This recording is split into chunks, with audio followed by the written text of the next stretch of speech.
Boa tarde, Douglas. Boa tarde aos amigos de casa e a todos os amigos lá do Twitter, grandes amigos, inclusive meu amigo Marcelo. Você tá vendo aí que o Marcelo tá mandando esse abraço para você, você sabe em qual sentido foi. Eu vi aqui, mas tudo bem. Vamos lá. Tássio Cruz, nós gabaritamos aqui com relação ao que foi vetado pela Câmara Municipal.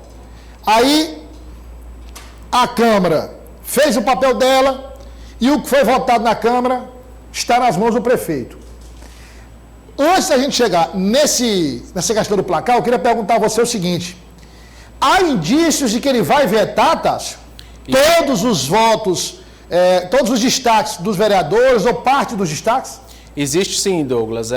A expectativa e a informação que a gente tem de bastidor de momento é que o sentimento do prefeito é pelo veto e a articulação junto aos vereadores para tentar derrubar, para tentar manter, esse veto que ele fará a essas emendas, né? A gente já explicou aqui, 3 emendas, uma que remaneja recursos de várias secretarias, retirando mais de 130 milhões de aliados políticos de Dr. Pessoa, inclusive o filho e o genro. Outra emenda reduzindo a possibilidade dele alocar recursos, remanejar recursos de 35% para 10% do orçamento para o ano que vem. E a terceira emenda, essa que tem menor resistência, que aumenta o 12º repasse para a Câmara em 5%. A informação, Douglas, que a gente obteve ao longo do final de semana, conversando com parlamentares, é que os parlamentares não abrem mão do remanejamento de recursos e a Prefeitura não abre mão desse percentual de remanejamento do prefeito. Então nós temos esse impasse e diante desse impasse, a cúpula de articulação ali, ou quem tenta fazer a articulação do Palácio da Cidade, deve trabalhar nas próximas semanas. O prefeito tem 15 dias para encaminhar para a Câmara se vetará ou não o orçamento, é o prazo regimental, e trabalha-se nos bastidores para tentar um acordo, para tentar um consenso junto com esses parlamentares para evitar uma nova derrota. E para evitar essa nova derrota, Douglas, o prefeito precisa de 4 dos 23 votos que foram favoráveis às emendas. Explicando para o amigo de casa, de acordo com o regimento da Câmara, para que se derrube um veto, caso o doutor Pessoa vete essas emendas, esses pontos do orçamento que nós falamos, é preciso um quórum qualificado. 2/3 da casa precisa votar para derrubar o voto do prefeito. Isso daria, em números exatos, 20 vereadores precisariam votar para derrubar o veto do prefeito. Como a gente já explicou, 23 vereadores votaram a favor das emendas. Com isso, nós chegamos à conta, que comentávamos inicialmente, 4 vereadores precisam mudar de lado, Douglas. Precisam passar para o lado de Dr. Pessoa, porque aí somente 19 votariam para derrubar o veto, então ele seria mantido. E a gente preparou, Douglas, um material, uma arte, com os vereadores que votaram a favor das emendas e os vereadores que votaram contra, para o amigo de casa ter essa ideia. Aí, todos os vereadores que votaram a favor das emendas. Nós temos Aloísio Sampaio, do Progressistas, Bruno Vilarinho, PTB, Deolindo Moura, PT, Edson Melo, PSDB, Enzo Samuel, PDT, Evandro Ide, PDT, Gustavo de Carvalho, PSDB e Ismael Silva.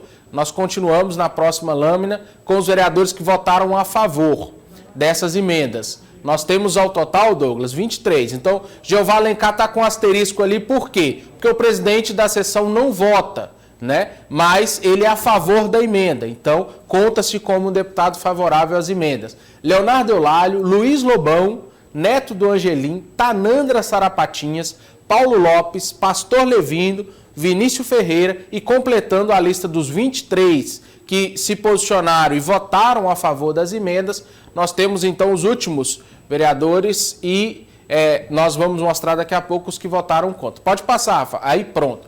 Poliana Rocha, Terezinha Medeiros, Valdemir Virgínio, Venâncio Cardoso, Eusuília Caisto, Alain Brandão, do PDT e Marquinhos Costa, do Republicanos. Desses 23, Douglas, o prefeito só precisa de 4. Se ele tiver 4 favoráveis que mantenham o veto, ele consegue vencer a Câmara e vetar esses pontos do orçamento. A gente preparou os únicos 4 que votaram contra as emendas e aí nós temos Antônio Zé Lira, o líder do prefeito, se nem o líder votar a favor do prefeito, fica difícil, né, Douglas?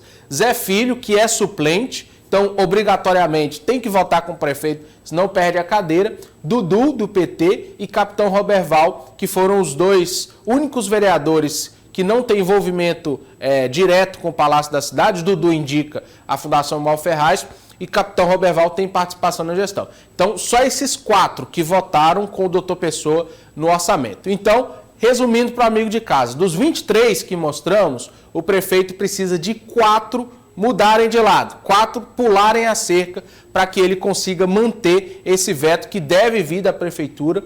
O prefeito ficou extremamente contrariado com a forma como o orçamento foi votado, a forma como foi feito a discussão junto com os vereadores. Houve até uma crítica bem, pelo que eu apurei nos bastidores, uma crítica bem incisiva à equipe do planejamento, que segundo o prefeito seria a principal culpada desse orçamento ter sido tão modificado. E por isso a conta é simples, Douglas. Se 4 vereadores pularem a cerca e irem para o lado do doutor Pessoa, ele consegue manter esses vetos ao orçamento. Se pelo menos 20 vereadores votarem para derrubar o veto, mais uma derrota imposta ao doutor Pessoa no Legislativo. Então ele tem 2 semanas para articular o veto e manter esse veto na Câmara. Então, a articulação do Palácio da Cidade trabalhando rápido para tentar reverter essa dura decisão que o prefeito teve na Câmara.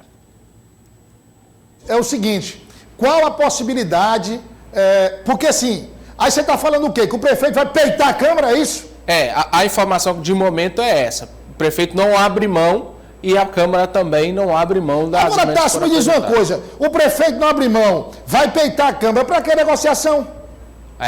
Para que querer conversar, estabelecer um diálogo? Então é medição de forças. Quer dizer, pelo que está se vendo aí, é assim, mirar apenas o grupo que é necessário. Mas olha só como essa questão de política é complicada. O Tássio vai concordar comigo.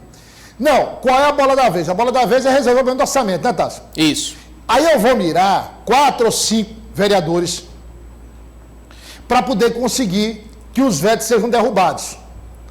Bom, mas aí você, digamos, resolve o problema do orçamento. Mas não é só esse problema, Tássio, tem outras votações, outras matérias. Continua.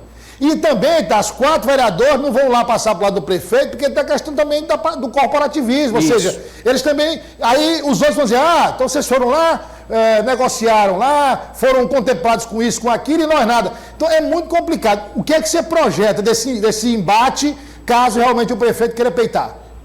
Eu projeto, Douglas, que o prefeito vai ter dificuldade, e se houver qualquer sinalização do parlamento contrário a esse veto, favorável à derrubada do veto, aí sim o Palácio da Cidade vai tentar negociar para evitar um vexame maior, né? E pelo que a gente apurou, o que vem desde o início da gestão, a equipe técnica, a articulação do prefeito tenta o demover da ideia de encarar o parlamento, de confrontar o parlamento. E a alternativa seria essa negociação. A concessão de cargos, como a gente já revelou, não está descartada, deve-se ter aí a liberação. Essa reforma está prevista para quando, hein? Essa outra Segundo reforma. o prefeito, ela ocorreria após a eleição em outubro, não ocorreu. Ele revelou que até o final do ano deve começar a fazer essa reforma e terminar no início do ano que vem. Só, Douglas, que essa reforma ela precisa ser acelerada, porque existe um orçamento em votação e um orçamento em ano pré-eleitoral. Né? Se o prefeito não conseguir moldar esse orçamento que ele quer para 2023, ele chega em 2024 mais fragilizado ainda. Então, essa equipe da articulação do prefeito tenta o fazer aceitar esse diálogo e aceitar esse acordo com os vereadores. Essa é a informação de momento. Mais uma difícil articulação do Palácio da Cidade, que sofreu uma dura derrota, e se não sentar, dialogar com os vereadores, Douglas, vai sofrer outra derrota.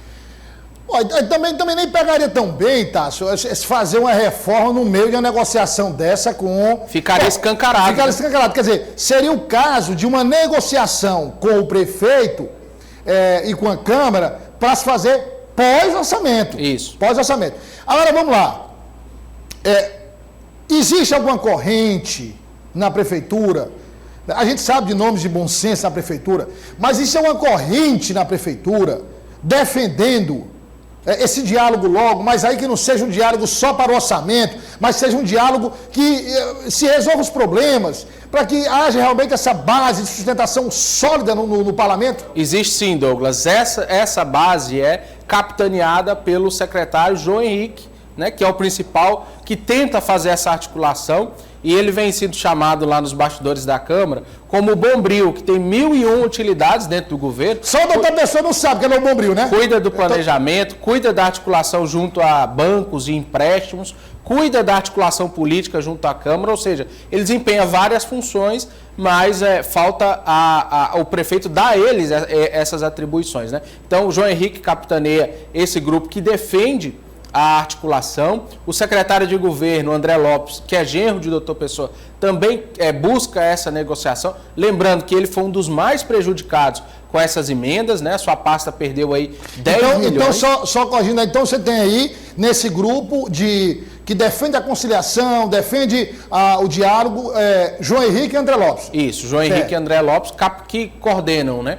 E a informação é que ao longo desta e da próxima semana as negociações devem se acentuar. A prefeitura, como eu disse, tentando evitar mais uma derrota no parlamento. E essa derrota, Douglas, é aquela doída, é aquela derrota que coloca o ano de 2023 em xeque, em dúvida, diante dessa redução, desse remanejamento tão drástico aí com o orçamento. Tássio Cruz, política do dia, daqui a pouco. Daqui a pouco, Douglas, vamos falar sobre mudanças no primeiro escalão da gestão de Rafael Fonteles. Secretarias foram criadas, fundações foram finalizadas. A gente vai trazer todos os detalhes. 12 mudanças no primeiro escalão confirmadas agora há pouco pelo governador eleito Rafael Fonteles. Vamos trazer todos os detalhes.